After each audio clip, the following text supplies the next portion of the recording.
Hello students. In this lecture I am going to start new chapter Negotiable Instruments Act 1881. A very important chapter because other laws is having a weightage of 40 marks including choice it is 48. And we had four topics: Indian Contract Act, Negotiable Instruments Act, Interpretation of Statutes and Deeds, and then General Clauses Act. So four topics will give you 48 marks. On an average each chapter you can expect 12 marks.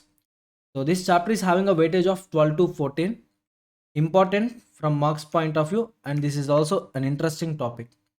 Before I begin this chapter, let me share you one small incident. I'm actually engaged in construction of house property. So I need cement, sand, iron, bricks for the purpose of construction, labor also, right? Materials plus labor. So I went to a cement supplier who can supply cement to me. I ordered 10 bags of cement. Each bag he told me 300. Now total transaction value is 3000 rupees. So immediately I took 2000 rupee note and two 500 rupee notes. So total 3000 for making payment. So now I gave him 3000 rupees cash. He gave me goods. Sale completed. So this is nothing but sale transaction where you can find two persons. One is seller, the other one is buyer. What type of sale? Is it a cash sale or credit sale?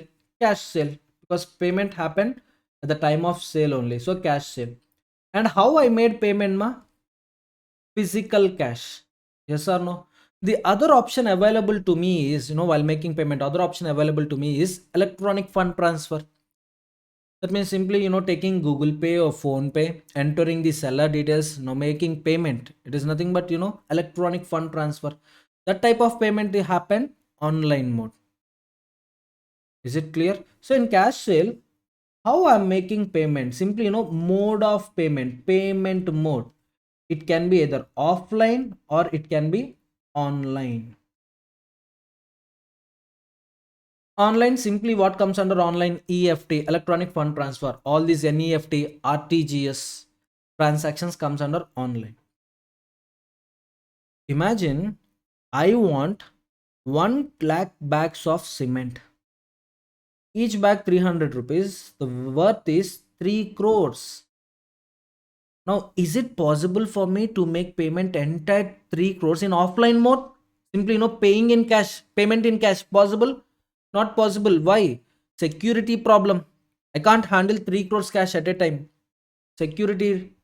And second point, my income tax act. Sorry, our income tax act 1961 won't permit us to make a payment in excess of 10,000 rupees. If you want any expenditure as a deduction, you need to make payment only in a mode other than cash mode. Simply, account payee checks. So you should make payment through bank. It should not be done in cash or else, disallowance. So that expenditure will be added to your net profit and you need to pay tax on that. So simply now what I'll do, I'll maintain the 3 crores balance in my bank. I'll simply draw an instrument on my bank and I'll deliver that instrument to supplier. So I'll ask supplier go to my bank, or you deposit that instrument in your bank. Your banker will collect money from my banker, and that instrument is popularly known as check. Yes or no? Check, demand draft. Are you all getting my point? Now this type of payment, yes, this type of sale is a cash sale only because I'm making payment spot. And how I'm making payment, sir? Is it in physical cash? No. Using an instrument called check. So this type of payment will also comes under offline mode of payment only. So if you take offline mode of payment, cash, physical cash, and all the checks will come under offline mode. So sale is of two types: cash sale, credit sale. In cash sale, payment can be done in two modes, either offline mode or online mode. Offline mode, cash, checks. Online mode, electronic fund transfers. Simply, NEFT. If your transaction value is up to 2 lakhs, you can select NEFT. RTGS for larger amounts. That means, in excess of 2 lakhs. And all your UPI transactions, Google Pay, Phone Pay, Amazon Pay, Paytm, etc. whatnot. So all this comes under EFT. For that, online payment mode is there. Now think about, credit sale. Why actually credit sale will take place? Now you need to recollect the topic called working capital management, which is there in your financial management subject. Working capital management from business person point of view, working capital is very important. Yes or no? Imagine I got a contract from government of India, a project, construction of dam. The project value is 2 crores. For that construction, I need materials as well as labor. Materials, you are cement, sand, iron, all this comes under bricks, all this comes under materials. Yes or no? Government will make payment to me only if I complete the project. Since the project is very small, once I complete the project, government will pay money to me. For the construction, I need materials, so I will go to various suppliers. So one is, brick supplier, one is cement supplier, one is iron and steel supplier. So I'll purchase the goods. Now what I will expect from these suppliers? I'll expect some credit period. Sir, I'm going to complete this project within 3 months, sir. Just give me 3 months time period. I'll complete the project. I'll pay this money to you. I'll pay money to you. So I need goods on credit basis. Some people will accept the risk. They will supply goods on credit basis. Okay, will allow buyer to purchase on credit. But some people won't allow because they're not interested to take any risk. So some sellers will think like this: if I make credit sale and if buyer absconds or if buyer become insolvent, debtor abscond, then it is a loss to us. So many people won't accept that risk. So many people will show interest in cash transaction only. Yes or no? Yes. Now, as a result, what happens? Trade transactions will come down. If trade transaction come down, what would be the result? Government revenue will come down. How, sir? No, today government is levying GST on purchase and sale transactions only. Yes or no? If I purchase a laptop, I need to pay GST. Yes. So now, if trade transaction comes down, definitely the net profit of the business people will come down. If net profit comes down, income tax on the revenue, income tax on income will come down, because income is getting reduced. Taxes on income will also get reduced. So government will get a less revenue. With a less income, government can't run the system, can't run the country. So government need revenue. Is it clear? So now government of India, they're thinking simply, we should create something, some payment mechanism which should be complementary to the money, which should be complementary to the money. It is not a substitute to money. If you take a check or if you take a digital currency, it is a substitute. But we should create a mechanism in payment also. We should create a mechanism where, this credit transaction should be increased. Now trade transactions, if trade transactions get increased, definitely, taxes will also get increased. All indirect taxes and all direct taxes, government will get more and more taxes, right? So they are thinking. As a result, they created a concept called a negotiable instrument. Negotiable instrument. What is negotiable instrument? I'll tell you. But what comes under negotiable instrument? Initially, they introduced three instruments under Negotiable Instrument Act. What are those three? Promissory note. First one, promissory note. Second one, bill of exchange. And finally, third one, check. All these three instruments comes under negotiable instruments. So what each instrument will do, I'll explain to you. Just take a promissory note. For example, take promissory note. Now I'll go to one of the suppliers, cement supplier, simply, seller, and I'm the buyer. I went to supplier and I told, sir, I need 3 months credit. After 3 months, I'll make payment, sir. So, okay, sir, I know you. Come on, give me promissory note. Now I executed an instrument in writing. I promise to pay Mr. C rupees 10 lakhs 3 months after date was stamped and it was signed by the maker of the instrument. So like this, I executed an instrument and I gave this instrument to C. C supplied goods to me and C is getting cash from other customers. So other customers are paying money to C, the supplier, cement supplier. CS means cement supplier. So other customers, they are making payment in cash and I am making payment using promissory note, a negotiable instrument. Now cement supplier, he need to purchase things from his suppliers, yes or no? He need to run machinery, then only he can yes, he can produce, he can manufacture cement. So he need to purchase stones, you all know that concrete, from concrete stones, yes, we can prepare it, but this fellow is required to make payment to his creditors, yes or no? No, cement supplier, he is trying to give promissory note as well as money to his creditors. What creditors are expecting, cement supplier, money we will take. What is this? Sir, this is the promissory note executed by Mr. V, sir. Who is Mr. V? Sir, he is my buyer, sir. Acha. You know about Mr. V. I know nothing about Mr. V. I know about you. If you give promissory note, we will accept it. We won't take V promissory note because we don't know about V. Now what this cement supplier has to do? Again, he need to execute one more promissory note. Now government observed the difficulty in this situation. What happened? Like money, these negotiable instruments are not able to be transferred. They're not getting transferred like money. Why? The reason is parties are having, the parties are having trust over other party. Since cement supplier knows about Mr. V, he accepted promissory note from Mr. V. And the creditor to cement supplier, he know nothing about Mr. V. He's not taking promissory note executed by V. They are expecting promissory note from cement supplier. That means they are having trust on parties. They are not having trust over the instruments. Is it clear? And one more point. Tomorrow after 3 months, if I fail to make payment, then what would be the consequence? What action seller can take on me?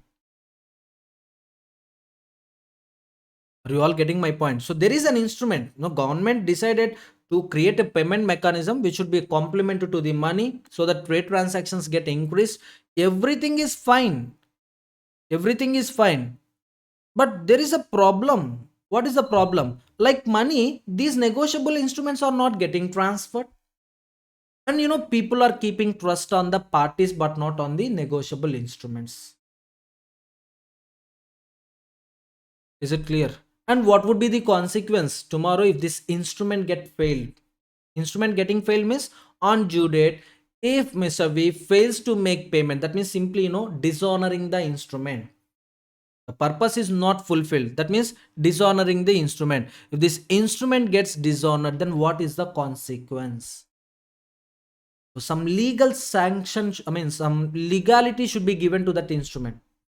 Legality, we should provide, we should legalize these instruments and we should give rights to the cement supplier, simply sellers, and we should put some obligations on the makers of these instruments, simply buyers of the instrument.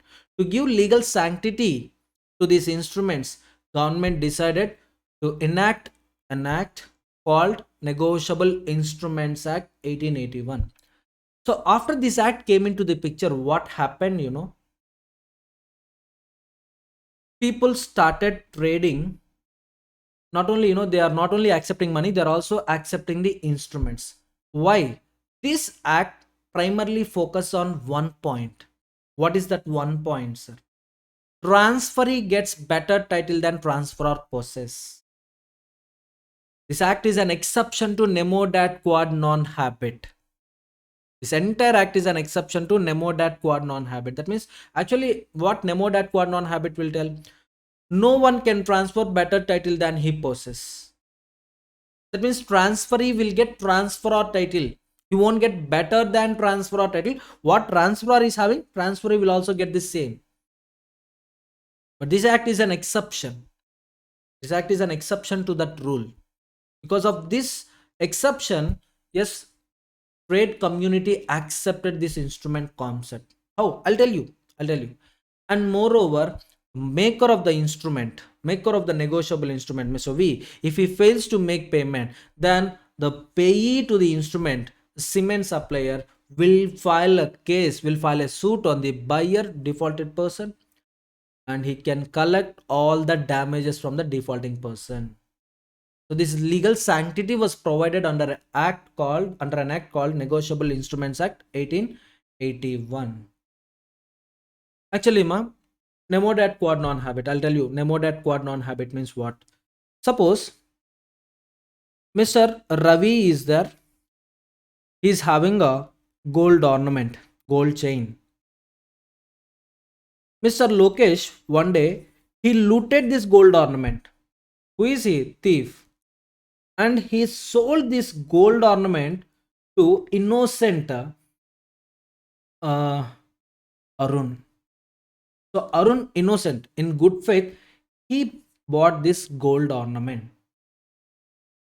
A day later, police came to Arun and it was proved that this gold ornament is a stolen property. This actually belongs to Ravi.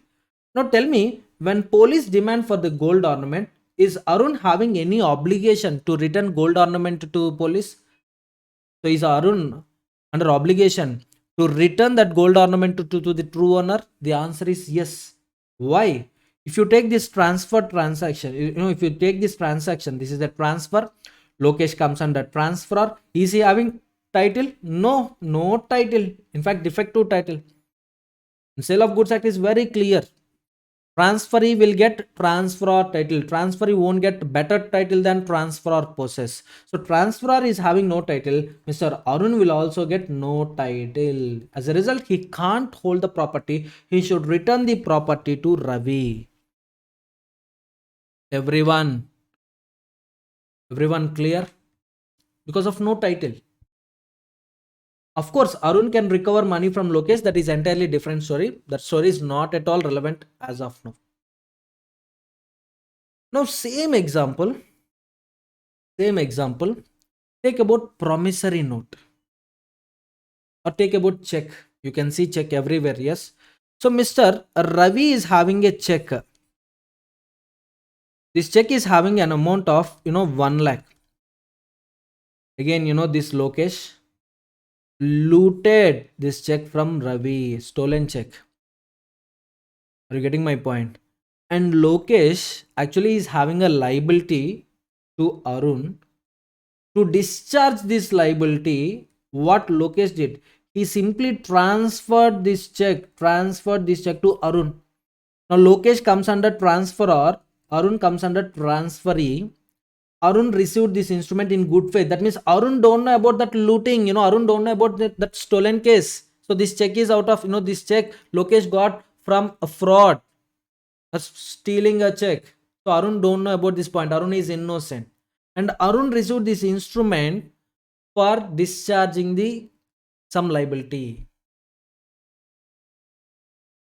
Now tell me, my dear students, in this case, is transferor having title? The answer is no title. Transferor had no title.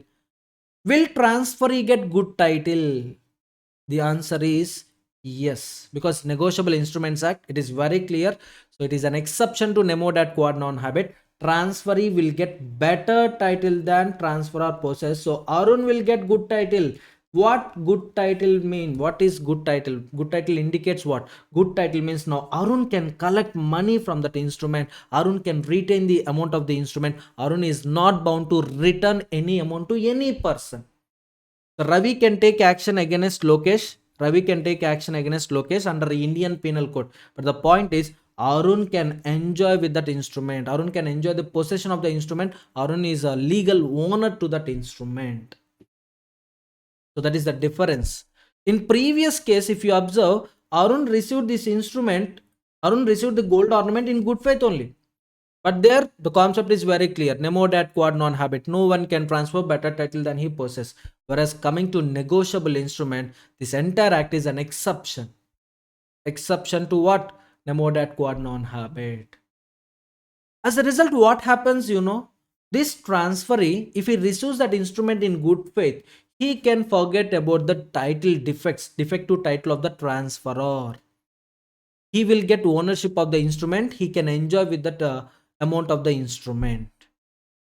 Now the result is parties, whatever the trust they are having over the parties, it will come down and trust over instrument get increased. Now every person will feel comfortable in dealing with instruments. Are you all getting my point, students? So simply to reduce trust over parties and to increase trust over the instruments. And once again, I'm telling you, these checks, promissory note, bill of exchange, they are not at all substitute to the money. They're just complement. Negotiable instruments, I'm talking about negotiable instruments, are just complement to money. They're not substitute to the physical currency. Simply, to promote credit transactions. Everyone. So this act stands on a one main point, that is exception to nemo dat quad non habet. And this act covers how many instruments? Only three instruments: promissory note, bill of exchange, check. Clear? Now what will happen? Every person will accept the promissory note. Now because of this act, the creditor to cement supplier, he will take a promissory note which was executed by Mr. V. Now this fellow no need to inquire about this transaction. In good faith, he can take promissory note from cement supplier. On due date, suppose this creditor is having a promissory note, creditor is having possession of promissory note. On due date, I'll directly make payment to creditor. Are you all getting my point? As a result, the liability gets discharged. I'll be discharged, cement supplier will be discharged. So in addition to money, this concept is there. Is it clear? But my dear students, this, all these transactions happened, 150 years back. Right now, this concept is not at all in practice. Right now, the concept which is in practice, I'll tell you. So right now, we are having a concept called, letter of credit. I'll tell you about this point and then I'll start chapter. So we are having a concept called letter of credit, which enables buyer to purchase goods on credit basis. How, sir? Just see, I'm the buyer and we are having a seller. So what buyer will do, he will execute a purchase order with a seller. So I need these materials, sir. The materials total value is 2 crores. I need these materials on credit basis, sir. So I need 3 months credit. I need 2 crores rupees worth of goods on credit basis. After 2 months, I'll make payment, or after 3 months, I'll make payment. So what seller will expect? So you need to execute an instrument in favor of me. So right now, what is there in practice? I'm telling you. So what buyer will do? He will go to his banker. He will have account in a bank, right? So he will go to a bank. So he will make a request for letter of credit, the document which gives credit simply. And the banker which is giving letter of credit, we call it as issuing banker. So buyer, he will deposit certain assets as a security. So he will provide some assets as security. Based on the security, he will request for loan, but not direct loan, indirect loan. He will ask for letter of credit. Issuing banker will issue letter of credit to the seller banker. This banker is either advising banker or confirming banker. So now issuing banker will issue letter of credit to a banker, seller's banker. So seller's banker will give confirmation to seller. Yes, we got a document from buyer banker. Buyer banker is ready to provide credit, ready to provide finance. Now based on this confirmation, what seller will do, he will send goods to buyer.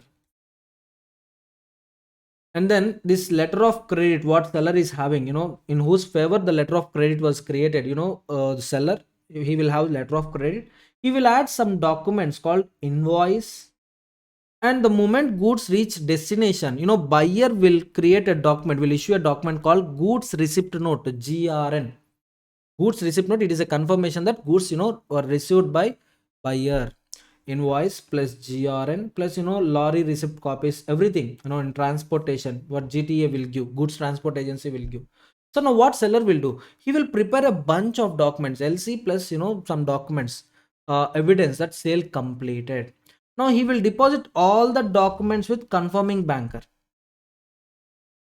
and he will ask banker to convert this letter of credit into a bill of exchange.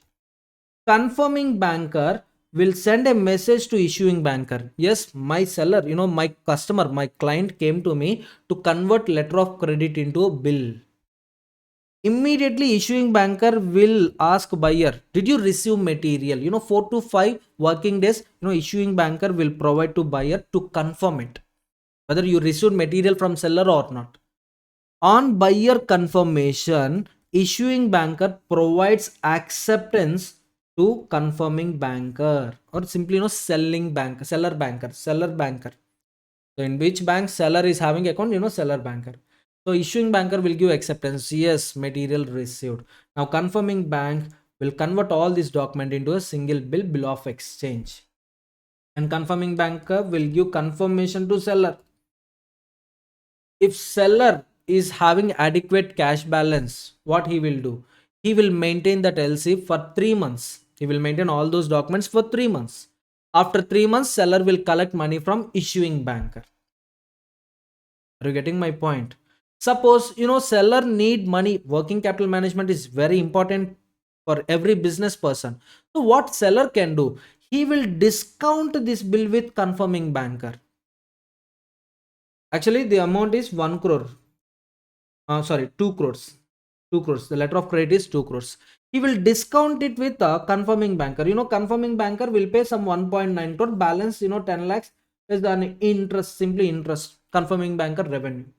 So confirming banker will discount the bill. Confirming banker will pay 1.9 crore to seller. 10 lakhs is an interest expenditure to seller. Are you getting my point? Now confirming banker is having a receivable of 2 crores from the issuing banker on due date. That means, once the LC got converted into a bill plus 3 months, it is nothing but maturity date. On maturity date, confirming bank will present that bill with issuing banker for the purpose of payment, and issuing banker is having a liability to make payment. Of course, buyer banker, issuing banker is nothing but buyer banker. The moment buyer, simply, if you take above example, if I extend above example, yes, I wrote here clear, take this point. So government, after completion of project, immediately government will transfer funds to we. Yes or no? In my example, who is the buyer? I'm the buyer. I purchase goods from the seller. Yes or no? So government will deposit money on completion of project. Government will pay money to its vendor. That money will be deposited in issuing bank. Issuing bank simply, it will make payment out of that funds. Sir, suppose, if funds are not there in the bank, sir, issuing banker will make payment to confirming banker, simply, seller banker, and issuing banker will recover from the buyer.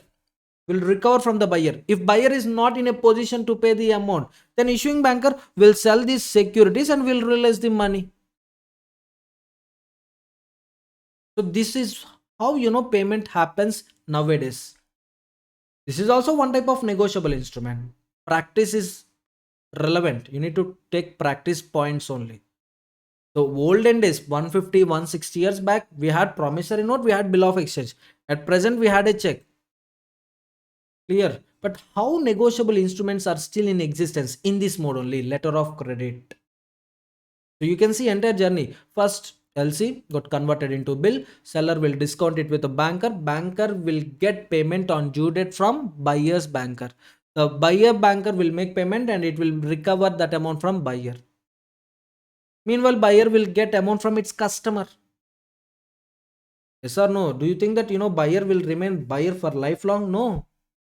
In one transaction, I may be buyer, but in another transaction, I may be seller. I'm buying goods from you and I'm selling it to another person. Now, in this another transaction, I'm the seller. I'll get money from my customer and I'll transfer this amount to you.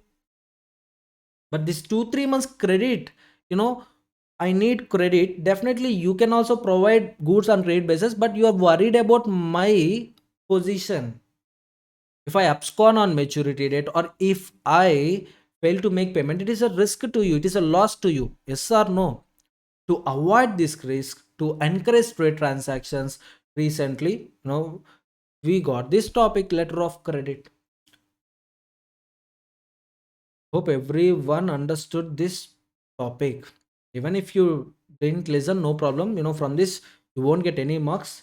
Just what is happening in practice, I want to share, and I shared that thing. So, letter of credit. Fine.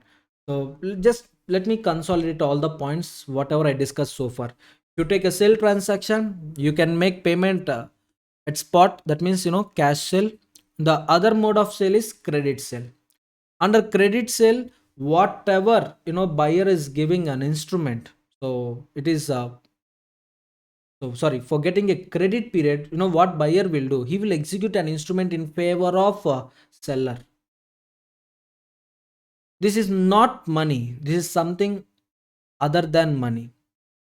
To provide legal sanctity to that instrument, to encourage that payment mechanism, we had an act called Negotiable Instruments Act 1881. What is the uh, popularity of this act, or why this act is so much popular, sir? Or what is the main objective of this act? To provide a payment mechanism which should be complementary to the existing money transaction. In addition to money, these instruments will also be transferred. Now, what negotiable instrument indicates? No name, negotiable instrument. Negotiable instrument.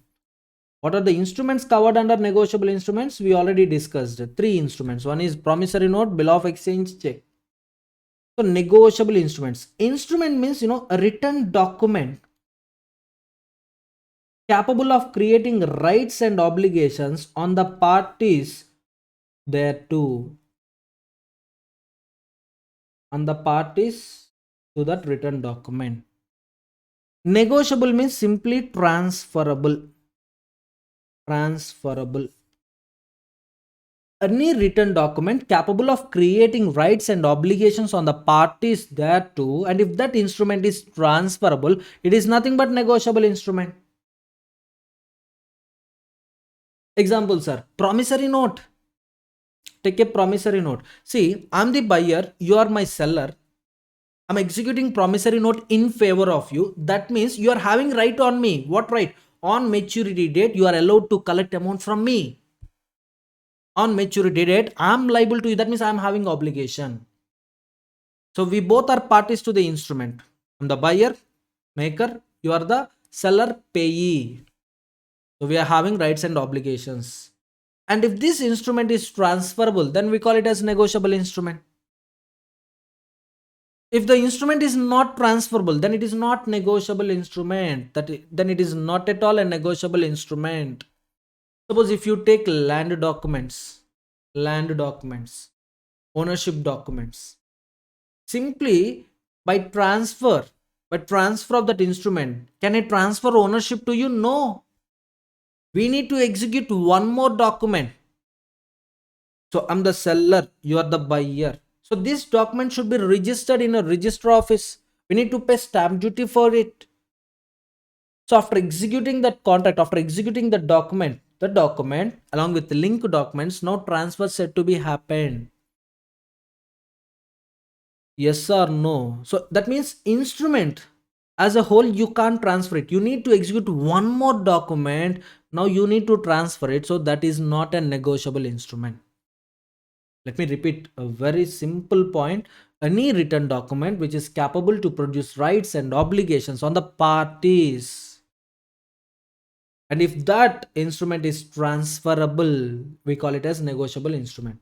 If you take any written document, like you are having a material in your hand, You are having a physical material in your hand, a written document. Is it capable to produce rights and obligations? No.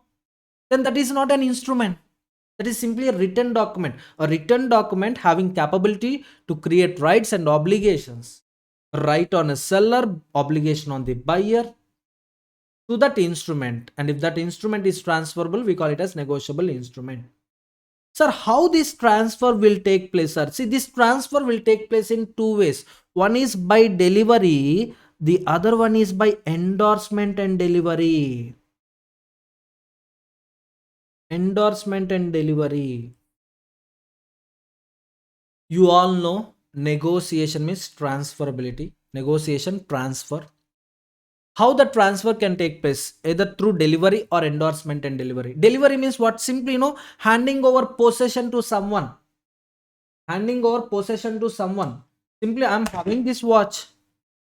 By putting this watch in your hands, delivery is completed.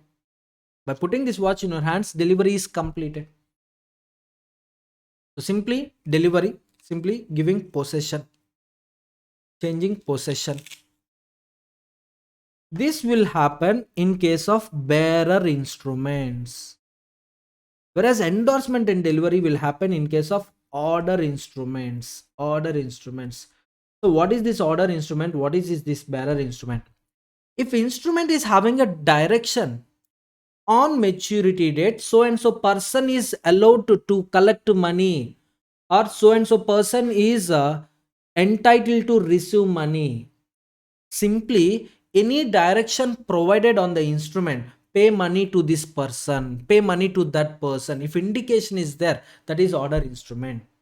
Simply, payee details present in the instrument, we call it as order instrument. If payee details are absent, then we call it as bearer instrument. Let me repeat one more time. If instrument is having a specific direction, on due date, this person is having right to collect money. That means you need to make payment to this person. If such direction is there, instrument is containing an order, make payment only to this person. Particularly, for example, Mr. A, make payment only to A. Make payment to A. So there is a direction, there is an order instrument. If such direction is not there, now on maturity date, make payment to the possessor of the instrument. Whoever possesses that instrument, make payment to that person. That is nothing but bearer instrument. Simply, what is bearer instrument? Payee details present or absent? Sir, payee details not there. Simply, payee details absent. Order instrument, payee details present. Payee means who is allowed, or sorry, on due date, on maturity date, to whom you are liable, or who is allowed to collect money on that instrument, who is having a right over the instrument. That person is known as payee. Yes or no? So okay, take my example. I issued a promissory note. In favor of cement supplier. His name is Ramu. His name is Ramu only. I purchased goods from Ramu only. So now, if I am giving indication on the instrument, I promise to pay Mr. Ramu rupees 10 lakhs 3 months after date. Now, instrument is having an order, make payment only to Ramu. So that is order instrument. If this direction is not there, I promise to pay bearer, or I promise to pay blank. That means, payee details are not there. That means on due date, whoever is having possession of this instrument, Mr. Somu is having possession, sir. Now make payment to Somu. So payee details not there, we call it as bearer instrument. And how bearer instrument can be transferred, sir? Simply by delivery. By delivery, the ownership of instrument gets transferred to some other person. Suppose, I gave a bearer instrument to Ramu. So Ramu possessor, he is having a right to collect amount of the instrument. Suppose Ramu want to transfer that instrument to Somu. Simply Ramu putting this instrument in Somu hands, delivery is completed, negotiation completed, instrument is transferred. Imagine if I gave order instrument to Ramu. I promise to pay Ramu. Now Ramu simply putting this instrument in the hands of Somu. Somu won't get right to collect the amount, because in the hands of Somu you find instrument. You found instrument in the hands of Somu. But in that instrument there is a direction, make payment to Ramu. Now Ramu should do something to transfer ownership to Somu. That something is nothing but endorsement. Now what Ramu will do, on the backside of the instrument he will write pay to Somu and Ramu will sign it. That is nothing but endorsement. Now by delivering this instrument to Somu, Somu will get ownership of the instrument. Somu will get right over the instrument. Are you all getting my point? I am going to repeat these points once again when I encounter the questions. This is simply, introductory class, introduction, only introduction. So in this chapter, question number 1 is linked with the last question. So we need to discuss in a broad manner. Are you all getting my point? Negotiable instrument. Instrument means what? Any written document capable of creating rights and obligations over the parties to the instrument. Simply, there to simply to that written document. And if it is transferable by simple delivery in case of bearer instrument, or by endorsement and delivery in case of order instrument, we call it as negotiable instrument. What is bearer instrument, sir? Payee details not there. Direction to whom we should make payment, such direction not there. Bearer instrument. Directions present, sir. Payee details are present. Then order instrument. Bearer instrument can be transferred through delivery. Order instrument can be transferred through endorsement and delivery. Clear? Even if it is not clear, tell me that clear. Why? Because you will understand this topic once we encounter those questions. For the time being, you need to listen. Now, beginning in introduction paragraph only, we had a topic related to 15th question, 16th question. Now if I simply tell that, okay, simple delivery, sign and delivery, I will teach you in 15th question or 16th question, then you will face some confusion. You'll feel confusion. So for the time being, you listen and you'll get clarity after completion of the chapter. Okay. So introduction, negotiability, nothing but transferability by mere delivery or sign and delivery. The sign is nothing but endorsement. Instrument, a written document. Document is nothing but written only, typewritten or in writing. A document created for a right of a person and can be transferred from one to another person. We call it as negotiable instrument. The law relating to negotiable instruments is the law of commercial world, which was enacted to facilitate the activities in trade and commerce. Why? Then only trade transactions will become more and more trade transactions you can observe. Government revenue collection will be increased, making provision of giving sanctity to the instruments of credit which could be deemed to be convertible into money and easily passable from one person to another person. Next one, the source of Indian law relating to instruments is admittedly the English common law. Yes, you can observe Negotiable Instrument Act 1881, British India, the government is Imperial Legislative Council. Majority, more than half of the rulers are nothing but British people only. India is having very a minority role in that government. Imperial Legislative Council, where you find chief person, highest person is the Governor General, right? In the absence of such instruments, the trade and commerce activities are likely to be adversely affected. That means negative impact, and it was not practicable for the trading community to carry on with it the bulk of currency in force. So, two reasons: bulk of currency, I can't transfer, I can't handle the bulk of currency. So, paying 3 crores in cash mode, it is not possible to me. If check facility is there, what happens? I will deposit 3 crores in my bank account. I'll issue check to my supplier. My supplier, he can transfer this check to his supplier. It means similar to money, check is transferable from one party to another party. The ultimate party, if he want money, he will go to bank, he will collect the money. Now, safety point of view, money is safe. Yes or no? Only authorized person is getting money. Permitted person is getting money. Safety point of view, this is very clear. The main objective of the act is to legalize the system by which instruments contemplated by it could pass from hand to hand by negotiation like any other goods. The act came into the act applies to whole of India, applicability whole of India, but nothing herein contained affects the Reserve Bank of India Act 1934. To this point, I'll tell you in promissory note question. The very next question is promissory note. I'll discuss this point in promissory note. And this act came into the force, first day of March 1882. Originally, this act was implemented, enacted in 2000, sorry, 1981 December, but it came in force on first day of March 1882. That means all the instruments which were created on or after first day of March 1882, this act will apply. The provision of this act are also applicable to hundis. You know, negotiable instrument concept is copied from hundis. Really, before these negotiable instruments, no, there is a concept called hundi. Yes, now that this is entirely irrelevant, but I'll show you hundi image. Oh,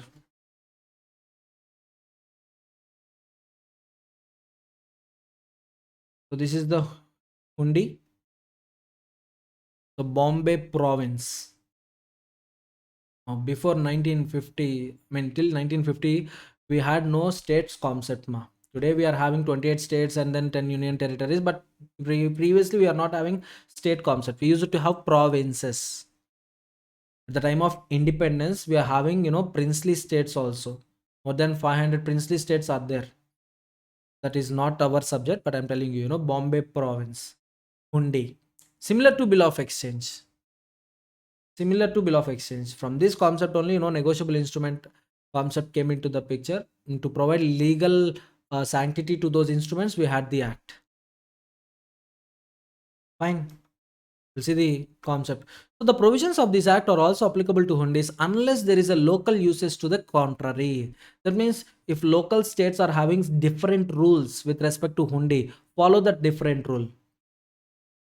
If local rules are not there, then follow our negotiable instruments act. Very simple, if you take a general provision and special provision, if there is a conflict between them, special provision prevails, general provision remains silent. Special provision is silent with respect to a matter, then general provision will apply.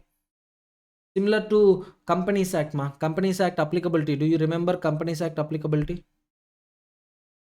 It is applicable to banking company, insurance company, electricity company, huh? But if there is any contrary with respect to acts, then respect to act provisions will apply. Example, electricity companies, banking company, insurance companies will have their own set of financial statements. Yes or no? They're not required to follow Schedule 3. They are not required to follow accounting standards. Actually, companies should prepare financial statements as per Schedule 3. Presentation, Schedule 3. For preparation, they need to follow accounting standards. But AP, SPDCL, or State Bank of India, Axis Bank, and then insurance companies, all these are companies but not required to follow schedule 3 because their acts give them a different set of financial statement schedules. Now they need to follow them. Similarly, hundi is if the local usage had any rules and regulations, follow them, or else follow negotiable instruments. Other native instruments like treasury bills, bearer debentures, etc., are also be considered as negotiable instruments either by mercantile custom or other under other enactments. But these, bearer debentures, railway receipts are not at all treated as negotiable instrument under Negotiable Instruments Act 1881. Okay, I'll tell you the logic. Hence, the Negotiable Instrument Amendment Act 2018 received the consent of President and was notified in official gazette on 2nd August 2018 and came into effect from September 1, 2018. The Amendment Act 2018 contains two significant changes: the introduction of Section 143A, 148, and the section provide for interim compensation during pendency of criminal complaint and criminal. This topic we are going to discuss at the end. Told you right? Introduction only. We are going to see last question. So this paragraph I am going to discuss in detail at last. So we are going to discuss this 143A and 148. Some basic concepts to be discussed in the class. Okay.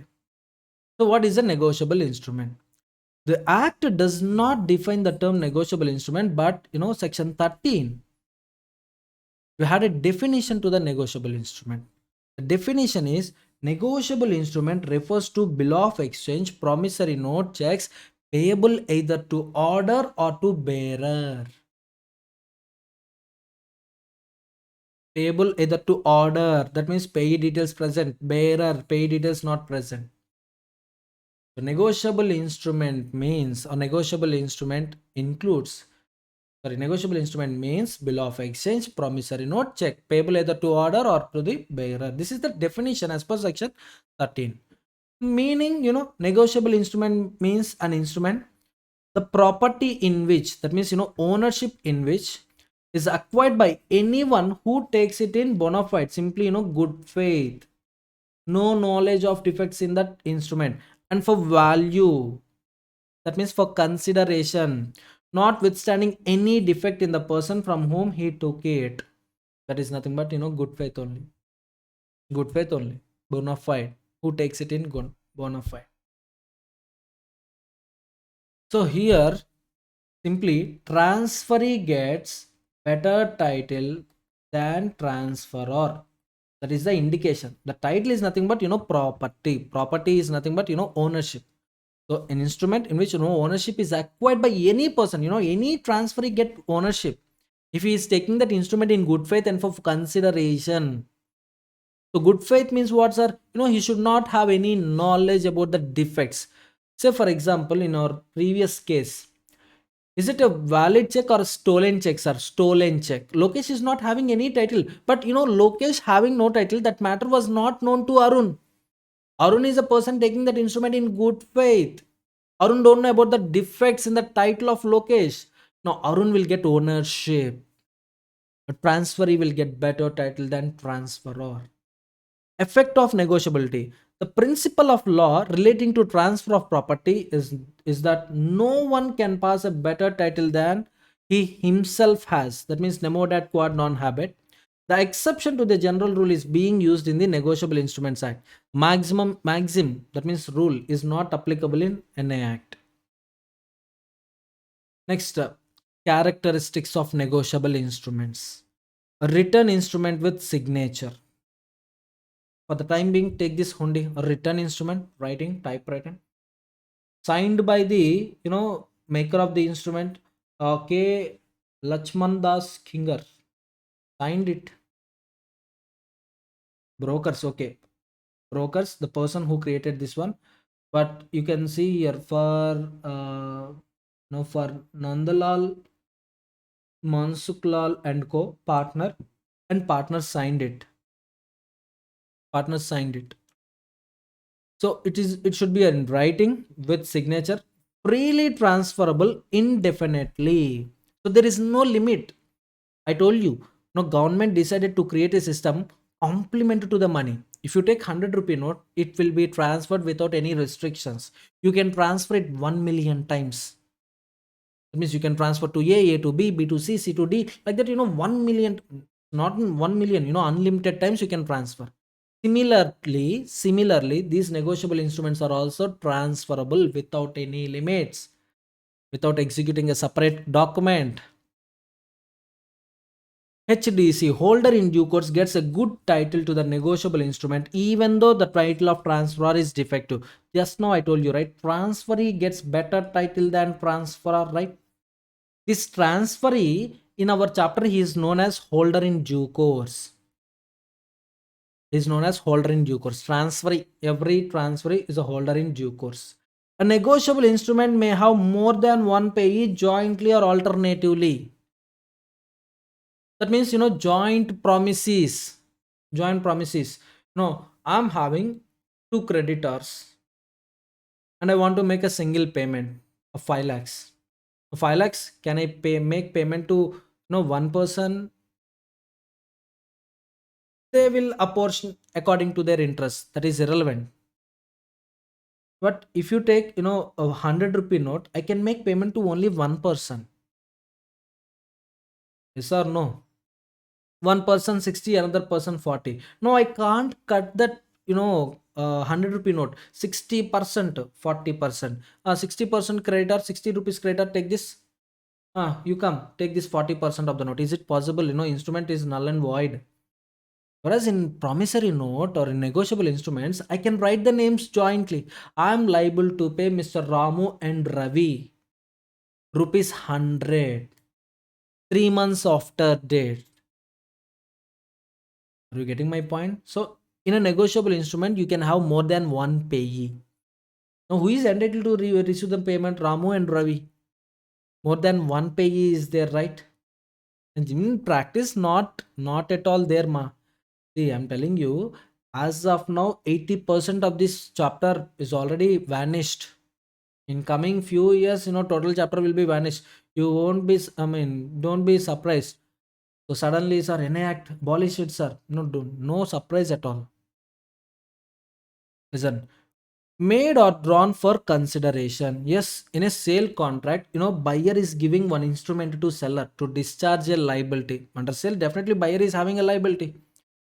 To discharge that liability is giving an instrument. After 3 months, he is liable to that instrument. So definitely for consideration, every negotiable instrument must contain unconditional promise or unconditional order to pay money. That means you should not keep any conditions. I promise to pay 3 months after date. There is no condition in it. I'm making a promise. I'm executing a promissory note. Am I adding any condition to my payment?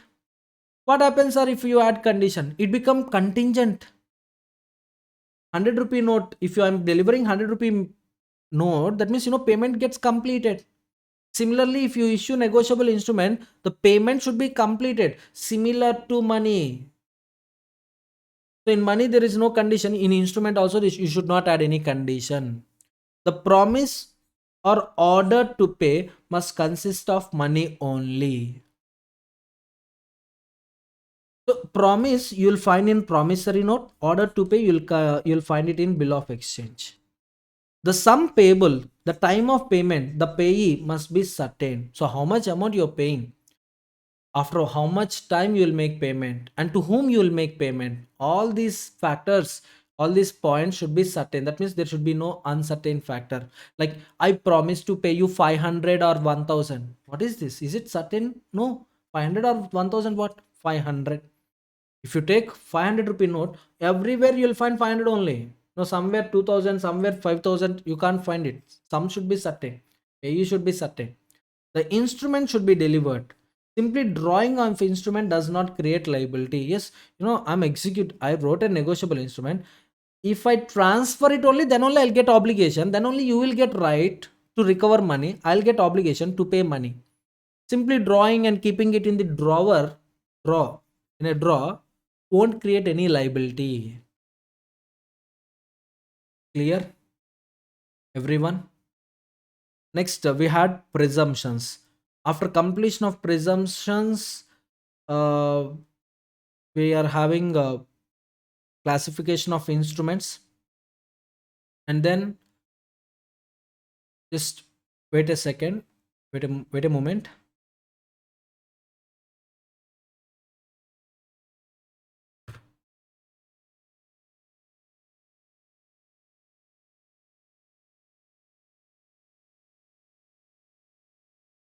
Yes. So with this, I'm going to conclude this topic, ma. So introduction, I just discussed our introduction paragraphs, and then we discussed what is a negotiable instrument, characteristics of the negotiable instrument. I'll conclude this video. In next lecture, I'm going to start, types of negotiable instruments, kinds of negotiable instruments. Once we complete kinds of negotiable instrument, again I'll come back to question number 3, presumptions, and then we'll discuss various types of instruments. Everyone, okay, fine. With this, I'll conclude. Take a small break and watch next video.